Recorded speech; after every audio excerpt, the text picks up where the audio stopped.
अविनाश सिंह स्वागत करता हूं आपका हमारे उस एपिसोड में जिसमें हमने शुरू किया है जमीनों की कौड़ियों की कीमत, नगर निगम की बेशकीमती जमीनों की कौड़ियों की कीमत। आज हम लेकर आ रहे हैं आपके पास खजरी रोड की उसी जमीन का तीसरा एपिसोड लेकर, जिस जमीन के बारे में हम आपको 2 एपिसोड में बहुत सारी जानकारियां दे चुके हैं कि आखिर ये जमीन कैसे एक रसूखदार को दी गई। इस जमीन में हम आज तीसरा एपिसोड लेके आए हैं जिसमें हम आपको यह बताएंगे कि इस जमीन को रसूखदार को देने के पीछे किन अधिकारियों का हाथ है, इसका राजनीतिक समीकरण क्या है, तब क्या था, आज क्या है।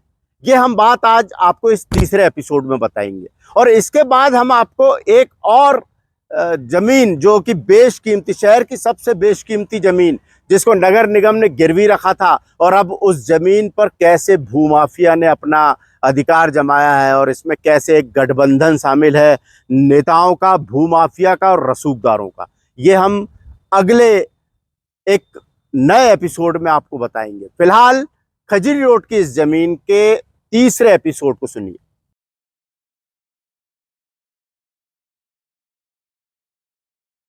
खजरी रोड की मानधाता कॉलोनी के पास, मेडिकल कॉलेज के पास स्थित ये जमीन जो हमने अब तक आपको 2 एपिसोड बताए, जो एपिसोड हम इस एपिसोड के साथ भी हम लिंक उसकी शेयर करेंगे तो आपको पता चलेगा कि हमने 2 एपिसोड में क्या चर्चा की। मेडिकल कॉलेज के पास स्थित ये जमीन आज बेशकीमती जमीन है, इसकी कीमत करोड़ों में है, लेकिन इस बेशकीमती जमीन को कौड़ियों के दाम एक रसूखदार को बेचा गया। दरअसल इसमें पूरा खेल नगर निगम का है और खास तौर से नगर निगम के साथ एक राजनीतिक घालमेल का ये घपला है जो हम आज आपको बताने वाले।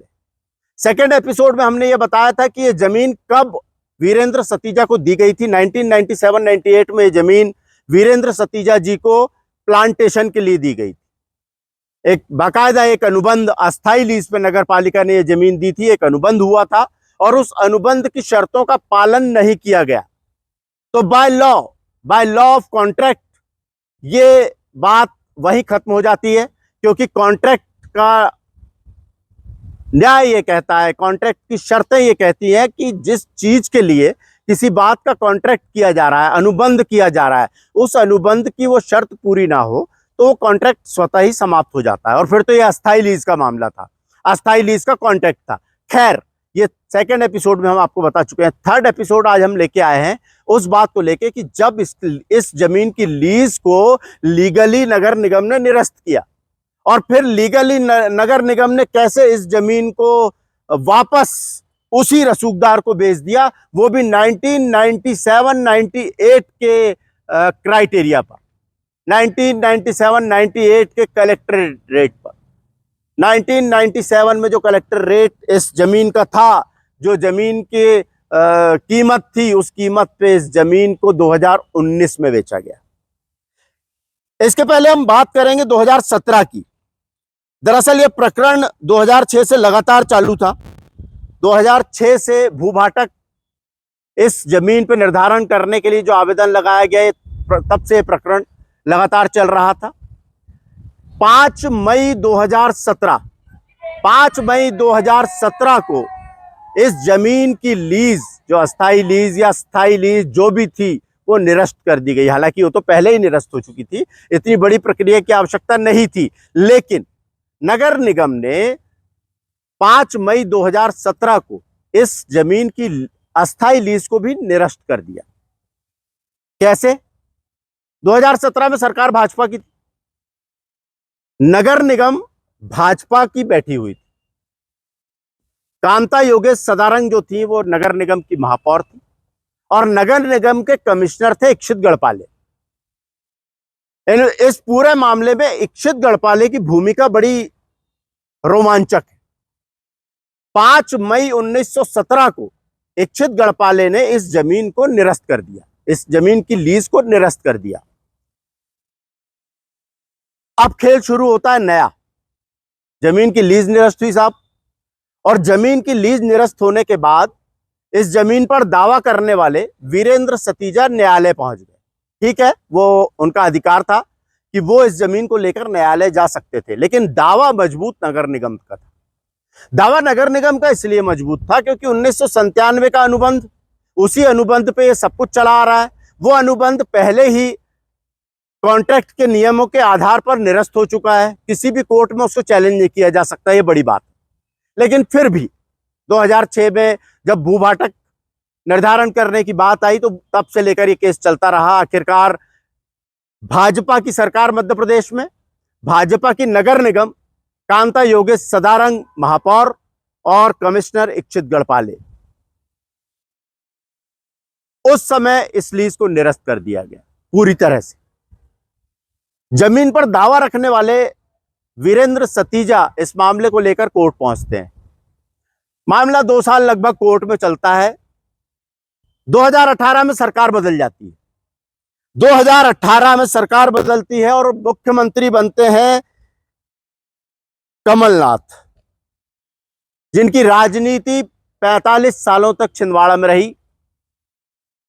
और उसके बाद 2018 में वो मुख्यमंत्री चुने गए। कमलनाथ बनते हैं मुख्यमंत्री और एक बार फिर वीरेंद्र सतीजा जी का सिक्का बुलंद होता है, क्योंकि वीरेंद्र सतीजा जी तब तक कांग्रेस के बड़े प्रमुख चेहरे माने जाते रहे। बहुत राजनीतिक छवि उनकी नहीं रही, लेकिन कमलनाथ और कांग्रेस के बड़े करीबी माने जाते रहे वीरेंद्र सतीजा। और यहां से शुरू होती है इस जमीन की नई इबारत। 2018 में कमलनाथ के मुख्यमंत्री बनने के बाद भाजपा की नगर निगम शिथिल पड़ गई, क्योंकि मध्य प्रदेश में कांग्रेस की सरकार और उस पर भी कमलनाथ मुख्यमंत्री, जिनका छिंदवाड़ा में निश्चित रूप से भारी दखल था। लोगों का यहां तक कहना था कि 15 महीने की सरकार में कमलनाथ ने सिर्फ छिंदवाड़ा को दिया। बात भी सही थी, कमलनाथ छिंदवाड़ा आए, कई सौगातें कमलनाथ ने छिंदवाड़ा को दी।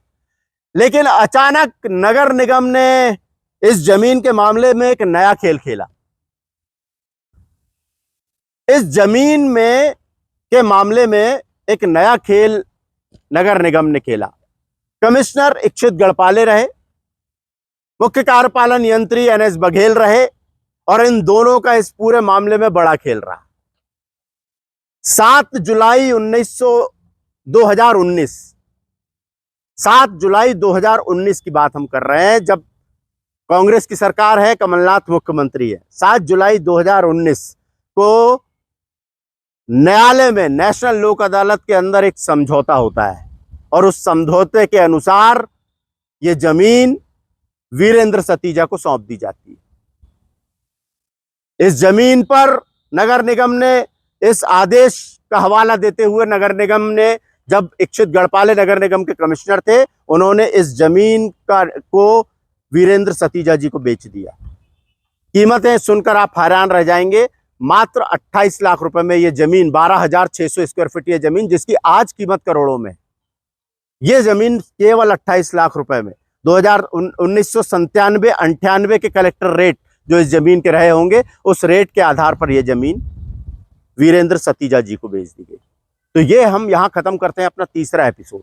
चौथे एपिसोड में हम इस जमीन के बारे में आपको यह बताएंगे कि न्यायालय में असल में खेल खेला क्या गया, जो ये इस जमीन की डिक्री वीरेंद्र सतीजा के नाम से हो गई। क्या खेल था, अधिकारियों ने कौन सा गेम किया, कैसे इस पूरे मसले को निपटाया गया, जो कि पूरी तरह से अवैधानिक था। इस बात पे चर्चा हम करेंगे चौथे एपिसोड में। नमस्कार।